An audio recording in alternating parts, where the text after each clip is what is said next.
Sobra na yun. Galit na raw ang Pangulo dahil ang pondo para sa infrastructure projects ng gobyerno naubos umano sa korupsyon. At dahil dyan, mga ordinaryong Pilipino ang nagdurusa ngayon.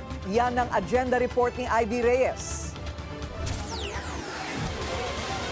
Halos 2 dekada nang nakatira sa Barangay Malis, Bulacan si Rosel. Nang dumating daw siya dito noong 2006, maganda pa raw ang barangay nila at hindi pa lubog sa tubig.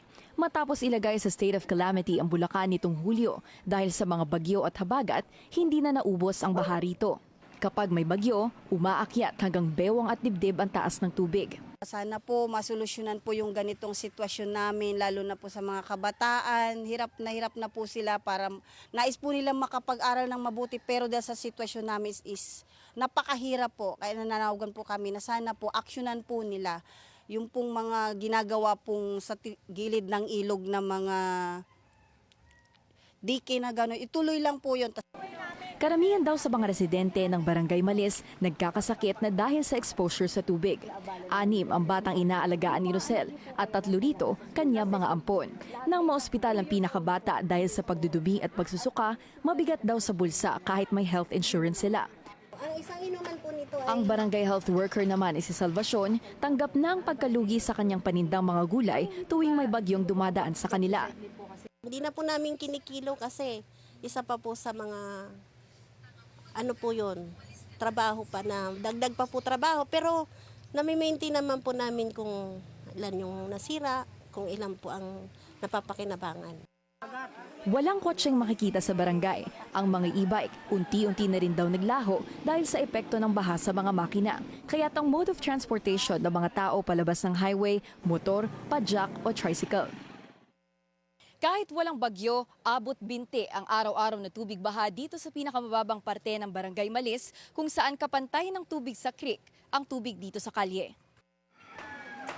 Ang isa sa itinuturong dahilan umano ng mga residente ang construction ng airport sa Bulacan. Simula po yung tinambakan po nila yon, yung mga kasi katubigan po yon. Simula po tinambakan, naging ganito na po yung resulta. Mula dito po is parang dahil nawawala po yung lawak nung ng tubig. Ang main solution daw ng Bulacan LGU, pataasin ang mga kalsada.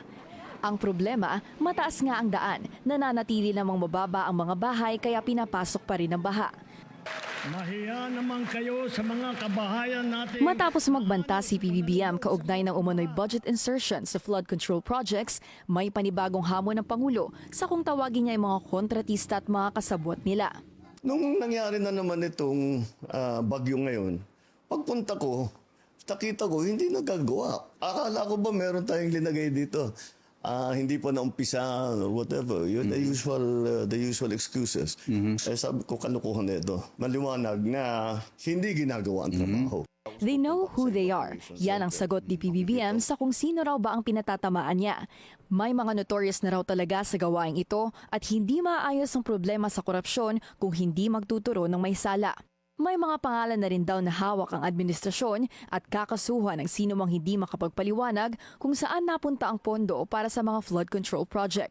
And the worst part of this all, yung napupunta, kuminsan yung mga project na hindi maganda, napupunta sa unappropriated. Ano yun? Utang yun. Nangungutang tayo para mangurakot itong mga ito. Sobra na yun. Sobra na yun. Giit ng Pangulo, mayroon dapat managot at hindi sasantuhin kahit pa kaalyado. Para sa agenda, Ivy Reyes, Billionaire News Channel. Manatiling nakatutok sa Billionario News Channel. Sumubaybay sa aming social media accounts at mag-subscribe sa aming YouTube channel para sa mga bago at eksklusibong balita.